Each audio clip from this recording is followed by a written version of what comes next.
Hi friends, welcome back to my channel Rekha daily ವ್ಲಾಗ್ಸ್ಗೆ ನಿಮಗೆ ಸ್ವಾಗತ. ಹೇಗಿದ್ದೀರಾ ಎಲ್ಲರೂ ಚೆನ್ನಾಗಿದ್ದೀರಾ ಅಂತ ಭಾವಿಸ್ತೀನಿ. ನಾನು ಸಹ ಚೆನ್ನಾಗಿದ್ದೀನಿ. ತುಂಬ ದಿನದಿಂದ ವ್ಲಾಗ್ನ ಹಾಕೋಕ್ಕಾಗಿರಲಿಲ್ಲ, ಕಾರಣಗಳಿತ್ತು. ನಾನು ತುಂಬ ಏನೋ ಕೆಲಸದ ಮೇಲೆಲ್ಲ ಊರುಗಳಿಗೆ ಹೋಗ್ಬಿಟ್ಟಿದ್ವಿ. ನನಗೆ ವ್ಲಾಗ್ನ ಕಂಟಿನ್ಯೂ ಮಾಡೋಕ್ಕೆ ಖಂಡಿತ ಆಗಿರಲಿಲ್ಲ. ನಾನು ಅದಕ್ಕೆ ಫಸ್ಟ್ ನಿಮ್ಮೆಲ್ಲರಿಗೂ ಸಾರಿ ಕೇಳ್ತೀನಿ. ಬಂದಿದ್ದೆಲ್ಲ ಬರಲಿ, ಶ್ರೀನಿವಾಸನ ದಯೆ ಹೊಂದಿರಲಿ ಅಂತ ಹೇಳ್ಕೊಂಡು ನಾನು ಮತ್ತೆ ವ್ಲಾಗ್ನ ನಿಮಗೆ ಕಂಟಿನ್ಯೂ ಮಾಡಿದ್ದೀನಿ. ನಮ್ಮನೆ ಹತ್ರ ಗಣೇಶ ಎಲ್ಲ ಕೂರಿಸಿದ್ರು, ಮಕ್ಕಳೆಲ್ಲ ಸೇರಿಕೊಂಡು ತುಂಬ ಚೆನ್ನಾಗೆಲ್ಲ ಪೂಜೆ ಎಲ್ಲ ಆಯಿತು. ಇದು ಬಂದು ಇಲ್ಲೇ ನಮ್ಮ ಪಕ್ಕದಲ್ಲಿರೋ ಏರಿಯಾದಲ್ಲಿ ಕೂರಿಸಿರೋದು. ಅಯೋಧ್ಯೆ ಸೆಟ್ ಹಾಕಿದ್ರು. ಗಣೇಶ ತುಂಬ ಚೆನ್ನಾಗಿ ಅನಿಸ್ತಾ ಇತ್ತು ಅಲ್ಲಿ. ಅಯೋಧ್ಯೆಯಲ್ಲಿ ಹೋಗಿ ರಾಮನ್ನೇ ನೋಡಿದಷ್ಟು ಖುಷಿ ಆಗ್ತಾ ಇತ್ತು. ಇರಲಿ, ನಿಮ್ಮೆಲ್ರಿಗೂ ಒಂದು ಪರಿಚಯ ಮಾಡೋಣ ಅದನ್ನು ಅಂತ ನಾನು ವ್ಲಾಗಲ್ಲಿ ಹಾಕಿದ್ದೀನಿ. ನಾನಿಲ್ಲಿ ರಾಜ್ಮಾ ಕರಿ ಮಾಡೋ ಅದನ್ನು ತೋರಿಸ್ತಾ ಇದ್ದೀನಿ. ಇದಕ್ಕೆಲ್ಲ ರೆಡಿ ಮಾಡಿ ಇಟ್ಕೊಂಡಿದ್ದೀನಿ. ಈರುಳ್ಳಿ, ಹಸಿಮೆಣ್ಸಿನ್ಕಾಯಿ, ಕೊತ್ತಂಬರಿ, ಫುಲ್ ಮಸಾಲ, ಶುಂಠಿ ಬೆಳ್ಳುಳ್ಳಿ ಪೇಸ್ಟು, ಉಪ್ಪು ಎಲ್ಲನೂ. ಒಗ್ಗರಣೆಗೆ ನಾನಿಲ್ಲಿ ಪಲಾವ್ ಎಲೆ, ಯಾಲಕ್ಕಿ, ಲವಂಗ, ಚಕ್ಕೆ ಇದನ್ನೆಲ್ಲ ಸ್ವಲ್ಪ ಸ್ವಲ್ಪ ಹಾಕ್ಕೊಂಡಿದ್ದೀನಿ ಅಷ್ಟೇ. ಆಮೇಲೆ ಗರಂ ಮಸಾಲನೂ ಹಾಕ್ತೀನಿ. ಸೊ ಅದಕ್ಕೋಸ್ಕರ ನಾನಲ್ಲಿ ರಾಜ್ಮಾನ 8 ಅವರ್ಗಳ ಕಾಲ ನೆನೆಸ್ಕೊಂಡಿದ್ದೆ. ನೆನೆಸಿದ್ದಾದಮೇಲೆ ಅದನ್ನು ಕುಕ್ಕರಲ್ಲಿ ಒಂದು 5ರಿಂದ 6 ವಿಷಲ್ ಕೂಗಿಸಿದ್ದೀನಿ. ಅಷ್ಟು ಸಾಕು, ಚೆನ್ನಾಗಿ ಮೆತ್ತಗೆ ಬೆಂದ್ಬಿಡುತ್ತೆ. ಅದನ್ನು ಸ್ವಲ್ಪ ತಗೊಂಡು ನಾನು ಮ್ಯಾಶ್ ಮಾಡಿ ಸಹ ಇಟ್ಕೊಳ್ತೀನಿ. ಅದನ್ನು ಹೇಳ್ತೀನಿ ಯಾಕೆ ಅಂತ. ಇಲ್ಲಿ ನಾನು ಹಸಿಮೆಣ್ಸಿನ್ಕಾಯಿ, ಈರುಳ್ಳಿ ಎಲ್ಲ ಹಾಕಿ ಫ್ರೈ ಮಾಡ್ಕೊಳ್ತಾ ಇದ್ದೀನಿ. ಅದು ಸ್ವಲ್ಪ ಚೆನ್ನಾಗಿ ಫ್ರೈ ಆಗಬೇಕು. ಈರುಳ್ಳಿನ ತುಂಬ ಚಿಕ್ಕದಾಗಿ ಚಾಪ್ ಮಾಡಿಕೊಂಡ್ರೆ ಒಳ್ಳೆಯದು. ಗ್ರೇವಿಯಲ್ಲಿ ಈರುಳ್ಳಿ ಜಾಸ್ತಿ ಸಿಗಬೇಕಂತೇನಿಲ್ಲ, ಇದು ರಾಜ್ಮಾ ಕರಿ ಆಗಿರೋದ್ರಿಂದ.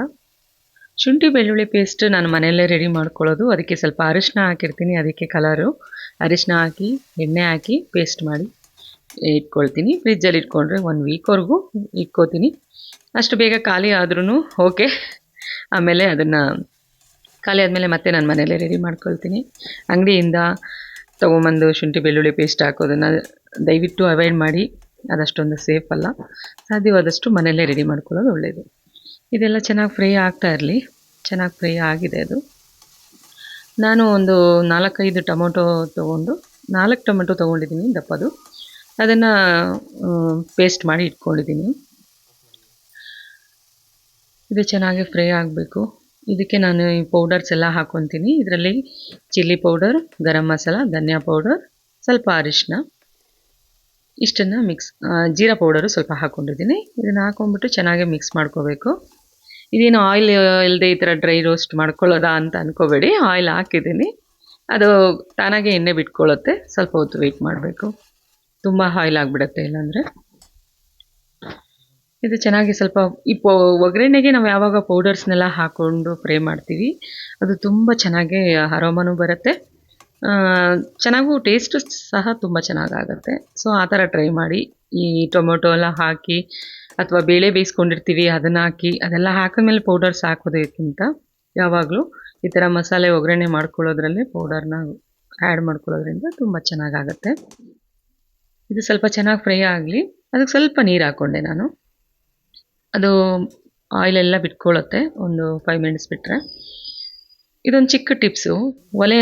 ಒಲೆ ಮೇಲೆ ಸೌಟುಗಳ್ನೆಲ್ಲ ಈ ಥರ ಬೆಳೆಸಿ ಆ ಥರ ಇಡೋದಕ್ಕಿಂತ ಆ ಥರ ಒಂದು ಪ್ಲೇಟ್ ಇಟ್ಕೊಂಡ್ಬಿಟ್ರೆ, ನಾವು ಸ್ಪೂನ್ಗಳ್ನ ಅಡುಗೆ ಮಾಡುವಾಗ ಎಲ್ಲ ಬಳಸಿದ್ದನ್ನೆಲ್ಲ ಅದರ ಮೇಲೆ ಇಟ್ಕೊಂಡು ಲಾಸ್ಟಲ್ಲಿ ಅದನ್ನು ತೊಳೆಯೋಕ್ಕಾಗ್ಬಿಟ್ರೆ ಆಯಿತು. ಇದು ನಾನು ಟೊಮೊಟೊ ಪ್ಯೂರಿ ಆ್ಯಡ್ ಮಾಡಿಕೊಂಡೆ. ಕ್ವಾಂಟಿಟಿ ಸ್ವಲ್ಪ ಜಾಸ್ತಿನೇ ಮಾಡ್ತಿದ್ದರಿಂದ 4 ಟೊಮೆಟೊ ದೊಡ್ಡದು ತೊಗೊಂಡಿದ್ದೀನಿ. ಕಮ್ಮಿ ಮಾಡ್ಕೊಳ್ಳೋರು ಕಮ್ಮಿ ತೊಗೊಳ್ಬೋದು. ಈರುಳ್ಳಿನೂ ಅಷ್ಟೇ, ನಾನು ದಪ್ಪ ಈರುಳ್ಳಿ 2 ತೊಗೊಂಡಿದ್ದೆ. ಅದನ್ನು ನೈಸಾಗಿ ಚಾಪ್ ಮಾಡ್ಕೊಂಡಿದ್ದೆ.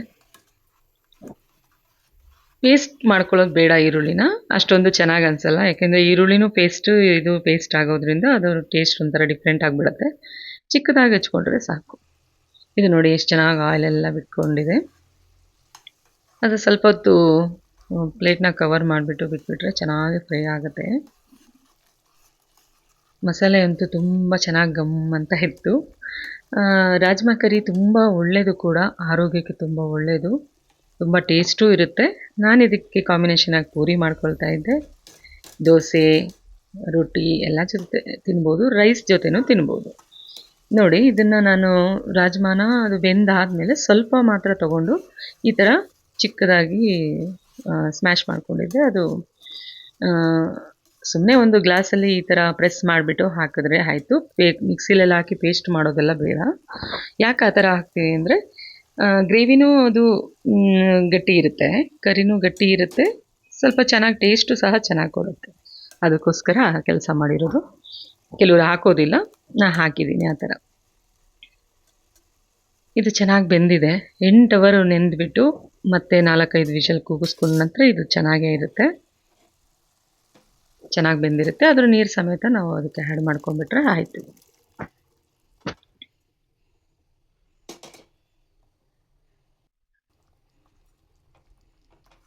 ಇದನ್ನು ಚೆನ್ನಾಗಿ ಮಿಕ್ಸ್ ಮಾಡ್ಕೊಂಬಿಡೋದು. ಮಿಕ್ಸ್ ಮಾಡಿಕೊಂಡು ಸ್ವಲ್ಪ ಅದು ನೀರು ಸಮೇತ ಹಾಕಿರೋದ್ರಿಂದ ಕರಿ ಸ್ವಲ್ಪ ತೆಳ್ಳಗೆ ಅನಿಸ್ಬೋದು, ಬಟ್ ಅದು ಗಟ್ಟಿ ಆಗಿಬಿಡುತ್ತೆ. ಆಮೇಲೆ ಅದರಲ್ಲಿ ಸ್ವಲ್ಪ ಸ್ಮ್ಯಾಶ್ ಮಾಡಿರೋದು ಹಾಕಿದ್ದೀವಲ್ವ, ಮಸಾಲೆ ಎಲ್ಲ ಸೇರಿಕೊಂಡು ಅದು ಥಿಕ್ನೆಸ್ ಬಂದುಬಿಡುತ್ತೆ. ಇನ್ನು ಸ್ವಲ್ಪ ನೀರನ್ನ ಹಾಕ್ಕೋಬೋದು. ನಮಗೆ ಯಾವ ಥರ ಇಷ್ಟನೋ ಆ ಥರ. ರೈಸಿಗೆ ಬೇಕಂದರೆ ನಾವು ಇನ್ನೂ ಸ್ವಲ್ಪ ನೀರು ಆ್ಯಡ್ ಮಾಡ್ಕೋಬೋದು. ಜೀರಾ ರೈಸ್ ಜೊತೆನೂ ಚೆನ್ನಾಗಿರುತ್ತೆ ಇದು. ಸಲ ಆ ಥರನೂ ಒಂದ್ಸಲ ಟ್ರೈ ಮಾಡ್ಬೋದು. ನಾನು ಇವತ್ತು ಇದಕ್ಕೆ ಪೂರಿ ಮಾಡ್ಕೊಳ್ತಾ ಇದ್ದೀನಿ. ಲಾಸ್ಟಲ್ಲಿ ಕೊತ್ತಂಬರಿ ಸೊಪ್ಪು, ಅದಕ್ಕೆ ಬೇಕಾಗಿರೋಷ್ಟು ಉಪ್ಪು ಎಲ್ಲ ಹಾಕ್ಕೊಂಡ್ರೆ ಒಂದು ಮಿಕ್ಸ್ ಮಾಡಿಬಿಟ್ಟು ಲಿಡ್ನ ಕ್ಲೋಸ್ ಮಾಡಿಬಿಟ್ರೆ ಆಯಿತು. ಕರಿ ತುಂಬ ಚೆನ್ನಾಗಿ ರೆಡಿ ಆಗುತ್ತೆ.